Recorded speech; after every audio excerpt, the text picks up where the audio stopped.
એ ઝૂલે ઝૂલે છે ગબ્બરની માય આંબા ઝૂલે છે. હાલો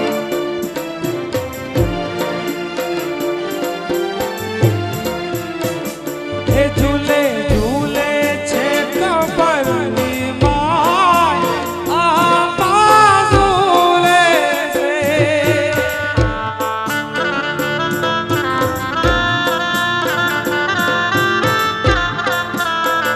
કે મને ઝૂલે તે ઝૂલવાની હોશ ઘણી.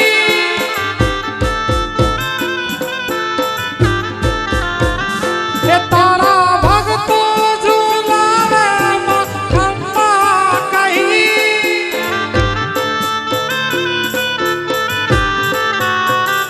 એ ભક્તો ગાય ને માડી હરખાય આંબા ઝૂલે છે.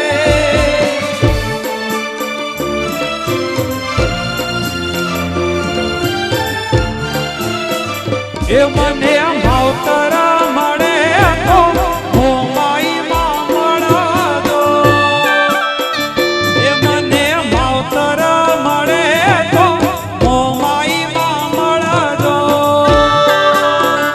એ તારે ઘોડે ખેલવાના મને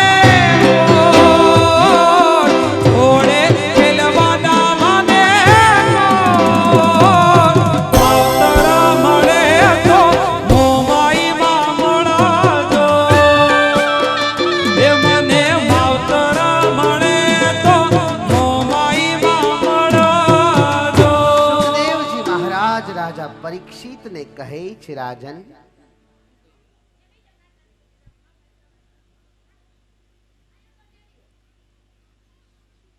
બેસી જાઓ, પરચુરણ બધું બેસી જાઓ. આ એક પરચુરણ દોડે છે, નહીં બેસાડી દો. હે પરીક્ષિત, ભરતજીને સુંદર મજાનું સ્નાન કરાવી, નવા વસ્ત્ર અને અલંકાર પહેરાવી, મહાકાળીની મૂર્તિની સામે ભરતજીને ઊભા રાખ્યા છે. માં જગદંબાની મૂર્તિને જોતા જ ભરતે મસ્તક ઝુકાવ્યું. પેલો બલિ આપવા ગયો અને પોતાના ભક્તની બલિ એક માંથી કેમ સહન થાય? રાજન, એ જ સમયે ભયંકર અવાજ આવ્યો અને સાક્ષાત મહાકાળી ત્યાં પ્રગટ થયા છે. પેલા બલિ આપનારને માતાએ દંડ આપ્યો છે. ભરતજીની રક્ષા એ સાક્ષાત મહાકાળીએ કરી છે. ભરતજીએ પ્રાર્થના કરી છે, માં આ યોનિમાંથી મને મુક્તિ મળે એવો મને કંઈક ઉપાય તમે આપો.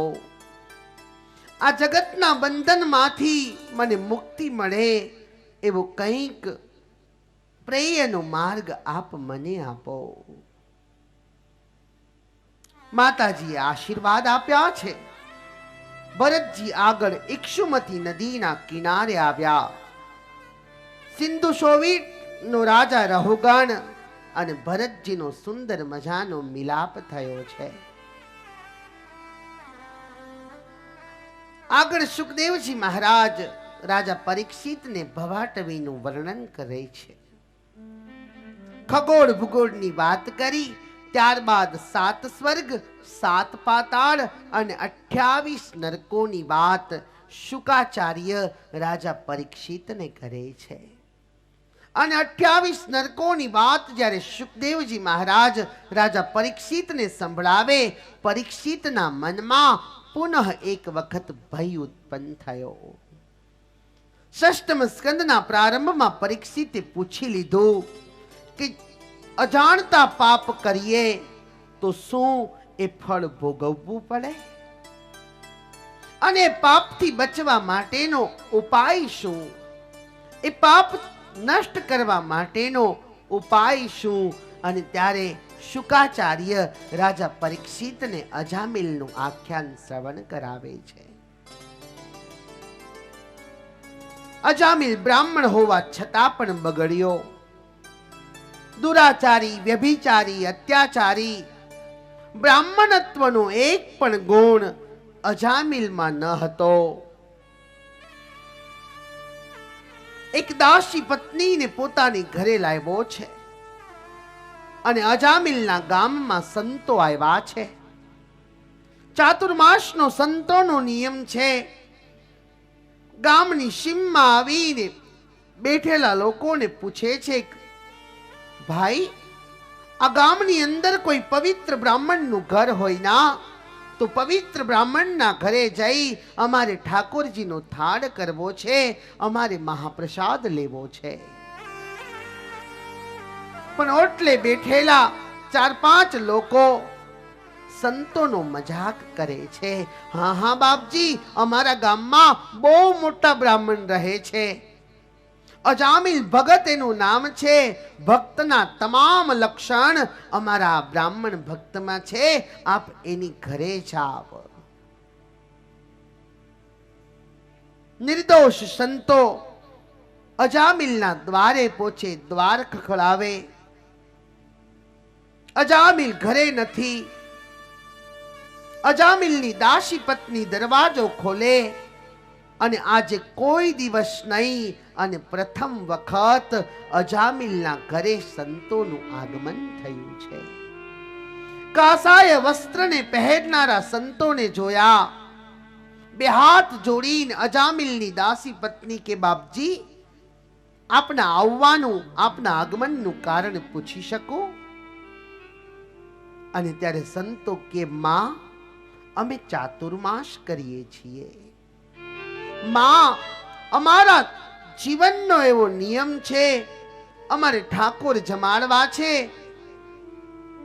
પવિત્ર બ્રાહ્મણના ઘરે અમે ઠાકોર જમાડીએ. જો તમે આજ્ઞા આપો ને તો અમે અહીંયા રોકાઈએ, થાળ બનાવી ઠાકોરજીને અમે જમાડીએ. અને દાસી પત્નીને સંતોએ જ્યારે માં કીધી છે ના, એની આંખમાં આંસુ ટપકવા માંડ્યા. આખી જિંદગી મેં પાપ સિવાય કશું જ કર્યું નથી. આજ સામે ચાલીને સંતો મારી ઘરે આવ્યા છે. લાભ, મારા પાપને ધોવાનું એક કારણ મને મળી ગયું. મારા કર્મોથી મુક્તિ મેળવવાનું એક કારણ મને મળી ગયું. લાભ, મારું પ્રારબ્ધ એને હું બદલું. આવો સંતો, આવો. સંતોને પોતાની ઘરે લાવે છે. અજામિલની પત્નીના મનમાં આનંદનો કોઈ પાર નથી. મનમાં વિચારે, આખી જિંદગી આ દેહને વેચવા સિવાય મેં બીજું કંઈ કર્મ નથી કર્યું. આજ સામે ચાલીને સંતો મારી ઘરે આવ્યા છે. લાભ, સંતો જો આજ્ઞા આપે ને તો પવિત્ર થઈ એના માટે, એના ઠાકોરજી માટે હું મહાપ્રસાદ બનાવું. અને 2 હાથ જોડીને સંતોને કેચ, બાપજી, હે મહાત્મન, આપની આજ્ઞા હોય ને તો આપના ઠાકોરજી માટે, આપના માટે હું પોતે રસોઈ બનાવું. બાપજી, પવિત્ર થઈ પવિત્રપણે હું એક વસ્તુ બનાવીશ. અને સંતોએ કીધું કે માં, જો તું ભાવથી બનાવતી હોય ને તો અમારા કરતા તારો ભાવ અમારો ઠાકોરજી એની નોંધ લેશે. માં, બનાવ. અને અજામિલની પત્ની સુંદર મજાના ઠાકોરજીના થાળ બનાવે. ઠાકોરજીને થાળ અર્પણ થાય. સંતોને જમવા બેસાડે છે. બપોરનો સમય થયો છે. અજામિલની પત્ની ચિંતિત છે. હમણાં મારો પતિ આવશે, આ સંતોને ઘરમાં જોશે અને સંતોનો અપરાધ કરશે. બની શકે ને જીવનમાં સાધુનો અપરાધ ક્યારેય નહીં કરતા. નથી ગમતો તો એને દૂરથી વંદન, ગમે છે તો એની સમીપ જાવ. પણ એનો અપરાધ કરી અને આપણો મોક્ષ, આપણું જીવન એ આપણે ક્યારેય ન બદલીએ. સાધુ છે ને આ જગતની અંદર પરમાર્થનું કામ કરવા માટે આવે છે. સંતના દાખલા જગતમાં ઓછા નથી હો. આ ભારતીય સંસ્કૃતિ યદી અત્યાર સુધી જો ટકી હોય ને તો એનું મોટામાં મોટું કારણ ભારત વર્ષના સંતો છે, ભારત વર્ષના સાધુઓ છે. બની શકે ને સંતનું શરણું સ્વીકારજો, પણ કોઈ સંતનો અપરાધ કરતા નહીં.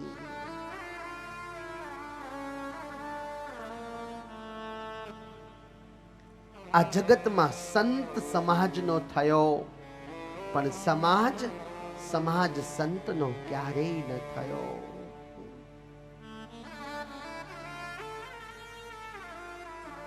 મૂળદાસની કથા જગતમાં પ્રખ્યાત છે. આ સમાજનું નક્કી નહીં હો, ક્યારે ફૂલના હાર પહેરાવે અને ક્યારે જોડાના હાર પહેરાવે, આ સમાજનું નક્કી નહીં. માતાની મમતા, પિતાનું વાત્સલ્ય, પરિવારનો પ્રેમ મૂકી અને એક સંત જ્યારે ભગવાનના ખોળે જાય ને, એ સંતનો ત્યાગ જોજો, એનો વૈભવ ક્યારેય જોતા નહીં.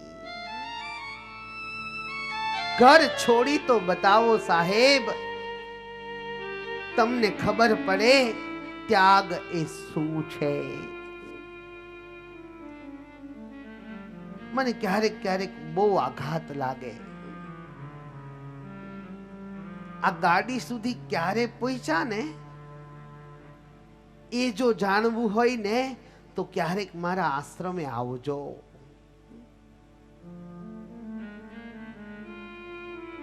સ્વામિનારાયણ ભગવાનના શબ્દમાં કહું, સ્વામિનારાયણ ભગવાન એમ કહે, સંતો આ જગતે, આ સમાજે આપેલું તમે અન્ન જમો છો, આ સમાજે આપેલા કપડાને તમે પહેરો છો.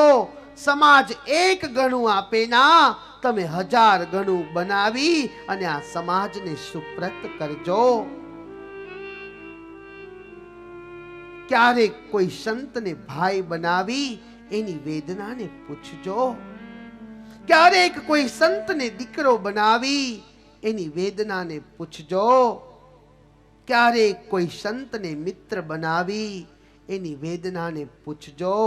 ક્યારેક તો આવજો, તમે કેમ છો, તમે કેમ રહો છો એ પૂછવા ક્યારેક તો આવજો.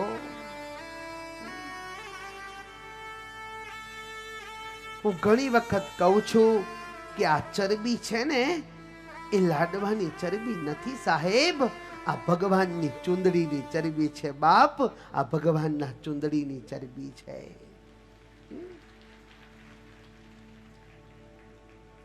ક્યારેક કોઈ સંતને પોતાનો માની એની વેદના કહેજો, એની વેદના પૂછજો. ખબર પડશે કે સંત ક્યારે બનાય છે. હા, સમાજમાં ઘણા લોકો છે, ઘણા લોકોથી ભૂલ થાય, પણ આપણા કુળમાં એક કપાતર પાકે ને તો આખું કુળ કપાતર નથી થતું ભાઈ, આખું કુળ કપાતર નથી થતું. આ વાત યાદ રાખજો.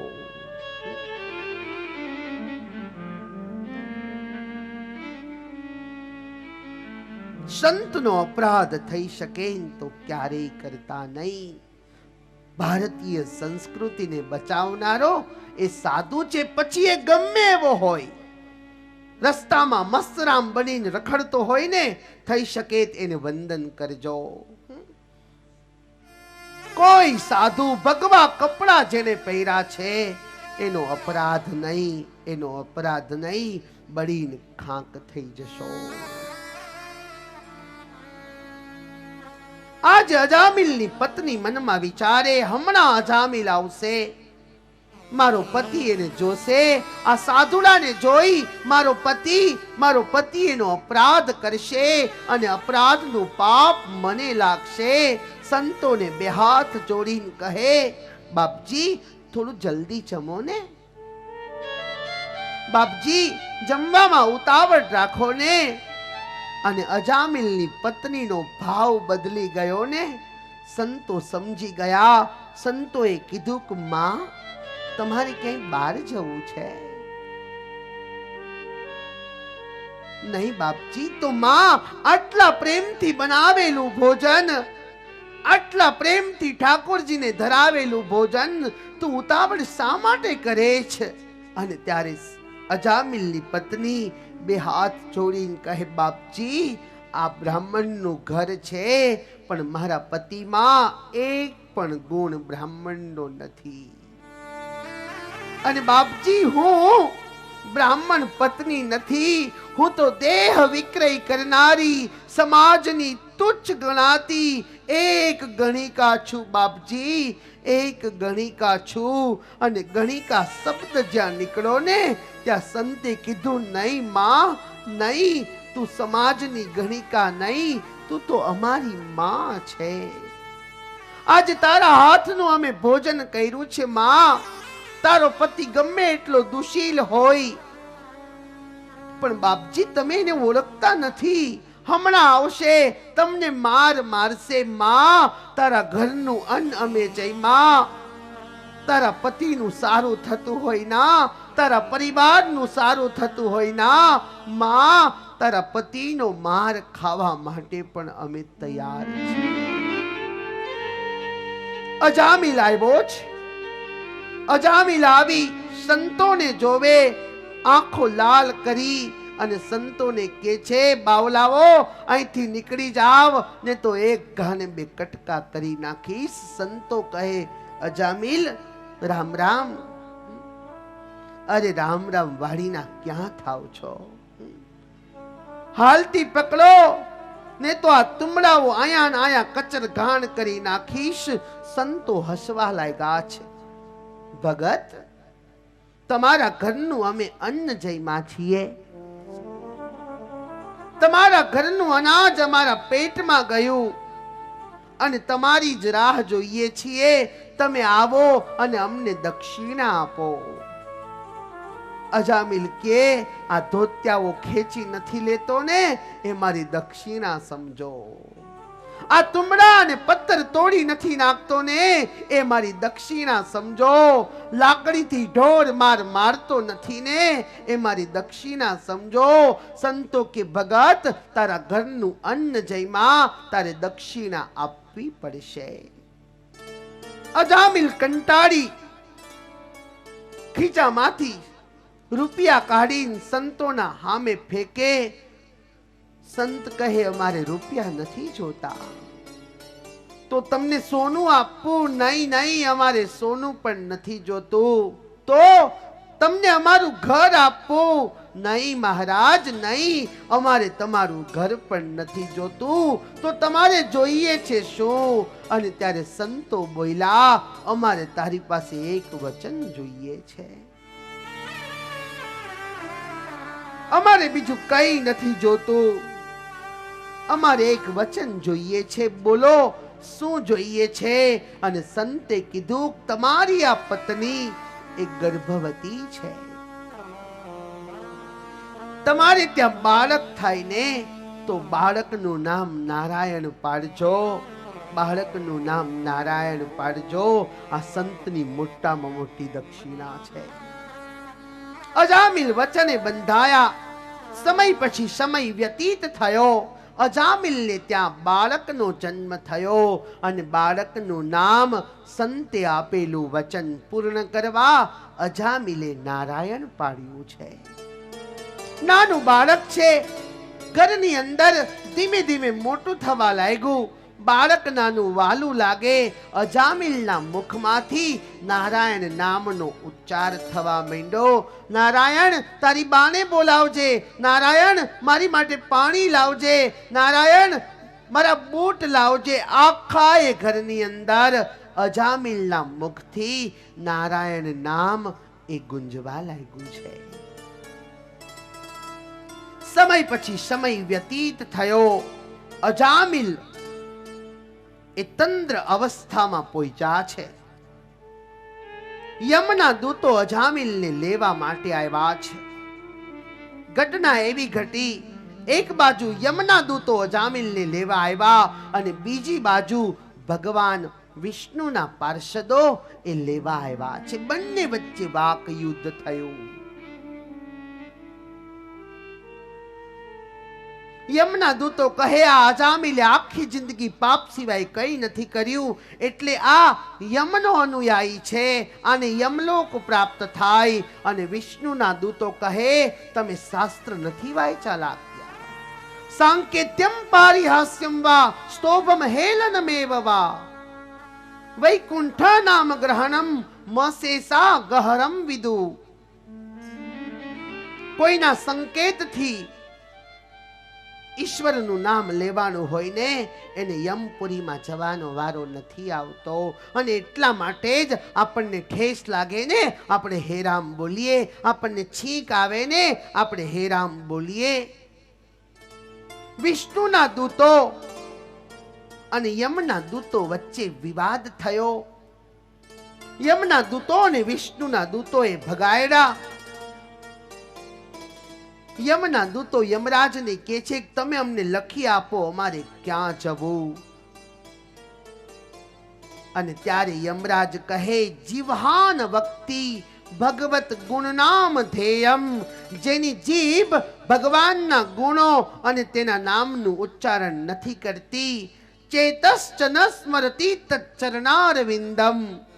જેનું હૃદય ભગવાનના ચરણારવિંદનું સ્મરણ નથી કરતું, જેનું શીશ ભગવાનના ચરણોમાં નથી નમતું, એવા જીવ પાસે તમારે જવું. અને આ દ્રશ્ય અજામિલ જુએ છે. આખી જિંદગી પાપ સિવાય અજામિલે કંઈ નથી કર્યું. યમના દૂતો અને વિષ્ણુના દૂતોનો સંવાદ અજામિલ સાંભળે અને પોતે કરેલું પાપ એનો પસ્તાવો અજામિલને થયો. અને હૃદયનો સાચો પસ્તાવો એ મોટામાં મોટા પાપ એને બાળીને ભસ્મીભૂત કરે. વિષ્ણુના દૂતોએ અજામિલને એક ચાન્સ આપ્યો છે. પોતે કરેલી ભૂલ એનો પસ્તાવો અજામિલને થયો. શુકાચાર્ય કહે છે કે રાજન, પાપથી પણ જેનો પ્રભાવ વધુ છે, પાપથી પણ જેનું નામ મોટું છે, એવા ઈશ્વરનું સ્મરણ કરવાથી પાપ એ બળીને ભસ્મીભૂત થઈ જાય છે. પછી તો સપ્તમ સ્કંદની અંદર પ્રહલાદ ચરિત્ર સુખદેવજી મહારાજે રાજા પરીક્ષિતને શ્રવણ કરાવ્યું છે. હિરણ્ય કશ્યપુ અને હિરણાક્ષ દીતિના બે પુત્ર, એની દિવ્ય કથા સુખદેવજી મહારાજ રાજા પરીક્ષિતને શ્રવણ કરાવે છે. દૈત્ય કુળમાં ભગવાનનો ભક્ત પ્રગટ થયો. સ્તંભમાંથી ભગવાન ઋષિ નારાયણ પ્રાગટ્ય થયા અને હિરણ્ય કશ્યપુ દીતિનંદનનો ભગવાને વધ કર્યો છે. અષ્ટમ સ્કંદની અંદર શુકાચાર્ય કહે છે કે રાજન, ભગવાનની દયાનો આ જગતમાં કોઈ પાર નથી. આર્તનાદ જીવ જ્યારે કરે ના ત્યારે આર્તનાદથી ભગવાન એની રક્ષા કરવા માટે આવે. આવ રાજા, એક આર્તનાદી ગજેન્દ્ર નામના હાથીની દિવ્ય કથા હું તને શ્રવણ કરાવું. ત્રિકૂટ નામે પર્વત હતો અને આ પર્વત વન્ય સંપત્તિ અને ધાતુ સંપત્તિથી ભરેલો હતો. આ ત્રિકૂટના જંગલમાં મહાન શક્તિશાળી ગજેન્દ્ર નામનો હાથી એ વાસ કરે છે, જેને હજારો પત્નીઓ અને હજારો છોકરાઓ છે. રાજન, ત્રિકૂટના જંગલનો આ ગજેન્દ્ર નામનો હાથી એ રાજા છે. જેમ ગીરના સિંહની ગર્જના થતાની સાથે જ વન્ય પ્રાણીઓ લપાવા છુપાવા લાગે છે, એ જ રીતે આ ગજેન્દ્રની ગર્જનાથી પ્રાણીઓ ગભરાઈને રહે છે. પરીક્ષિત, ગિરિરાજ પર્વત જેવી વિશાળ કાયા છે અને એટલી જ વિશાળ પુત્ર અને પરિવારમાં આ ગજેન્દ્રની માયા છે.